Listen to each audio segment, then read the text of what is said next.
Les chroniques de la vallée du Trien. Le podcast qui vous emmène au cœur de la vallée du Trien. Si vous vous rendez sur le site du barrage des Mossons dans la commune de Finhaut, vous apercevrez très rapidement qu'une route serpente depuis le nouveau barrage jusqu'à un bâtiment perché un peu plus haut au pied de l'ancien barrage des Mossons. Cette route parfaitement tracée, toutefois interdite à la circulation, vous permet tout de même d'atteindre à pied ou en vélo la cabane du vieux Émosson. Vous trouverez là, perché à 2200 mètres d'altitude, bien plus qu'une simple cabane puisqu'un véritable restaurant doté d'une magnifique terrasse panoramique vous y attend. C'est là que nous avons rencontré Nicolas Vouillot qui a aménagé et embelli ce lieu au fil des années et il nous explique comment a démarré l'aventure il y a plus de 30 ans. Oui, alors c'était au mois de décembre 90, on faisait de l'escalade sur les bords de rochers là-haut, il y avait moins de neige qu'actuellement et c'est dire s'il n'y en avait pas. Ma femme s'est rendue compte que les gens pique-niquaient tous autour de cette cabane. Au lieu d'aller manger au bord du lac qui était plein, c'était bien plus beau au bord du lac, non. Ils venaient autour de cette cabane comme pour se réfugier comme s'ils étaient protégés autour de cette cabane. Et c'est là qu'elle a eu l'idée, elle s'est dit, mais tiens, si on faisait une buvette en bas là. Et c'est comme ça que ça a démarré. Et cette cabane à la base, du coup, c'était quoi quand vous êtes arrivé ? Alors, c'était les bureaux pendant la construction du barrage. Et moi, il y a depuis les années 76 que je viens ici à la pêche.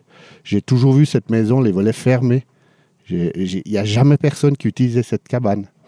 Et on a demandé au directeur de l'usine de Châtelard si c'était possible. Et il a marché tout de suite dans l'idée et ça a démarré comme ça. Et du coup, vous avez transformé cette cabane. Est-ce que vous pouvez décrire, du coup, pour les auditeurs et auditrices, le style de cette cabane et la vue qu'on peut avoir d'ici ? Alors, au départ, c'était les bureaux. Donc, c'était une baraque de chantier comme on voit partout. Hein, des simples planches, toit, des tôles, et voilà. Et nous, on l'a amélioré au fil des années. En fait, on l'a loué, mais l'entretien était à notre charge. Donc, on l'a amélioré un petit peu. On a fait une cuisine séparée, en dur.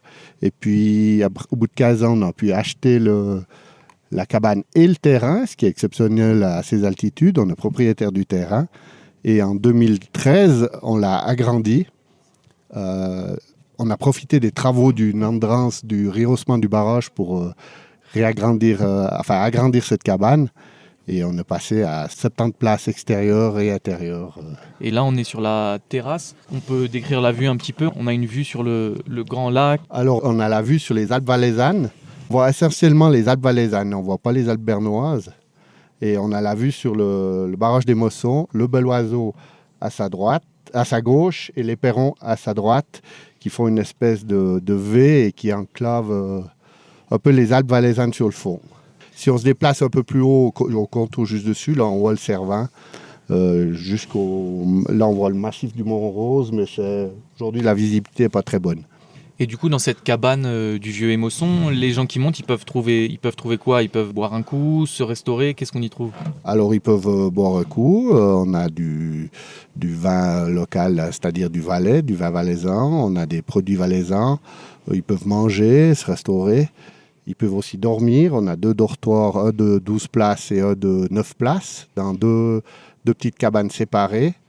On fait à manger à toute heure de la journée.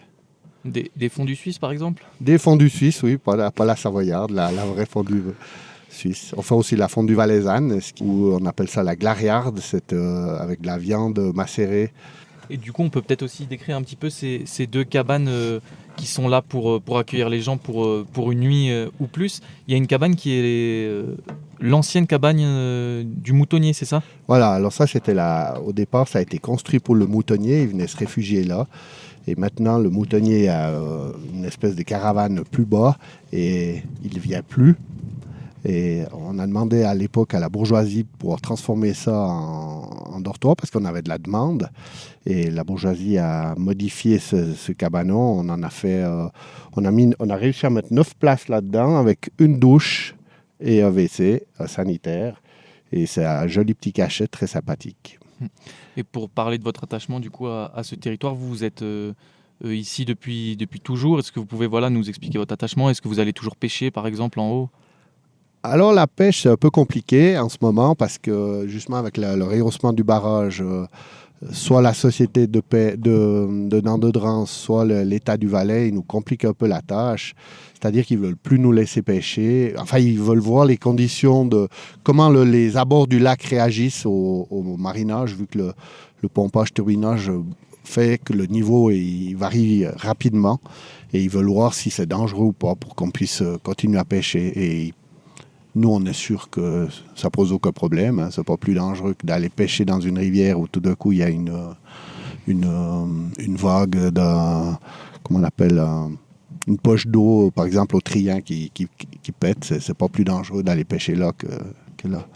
Alors ça, pour le moment, ça peut stopper. Alors on espère que ça pourra se débloquer. Et pour venir ici, les randonneurs, ils ont quoi comme option? Est-ce qu'on peut parler des itinéraires pour venir jusqu'à la cabane? Alors le plus simple, c'est de venir par la route. Ça, c'est le plus facile. 1h20 par la route, depuis le barrage des Mossons. Il y a une autre possibilité, c'est de faire une boucle. Vous venez un bout par la route, vous traversez le barrage et après, il y a un chemin de la gorge de la Vedale. Et à mi-parcours, vous pouvez rejoindre la cabane et rentrer par la route. Ça fait une jolie boucle. Au passage, vous venez manger là. Comme ça, après, vous faites la rentrée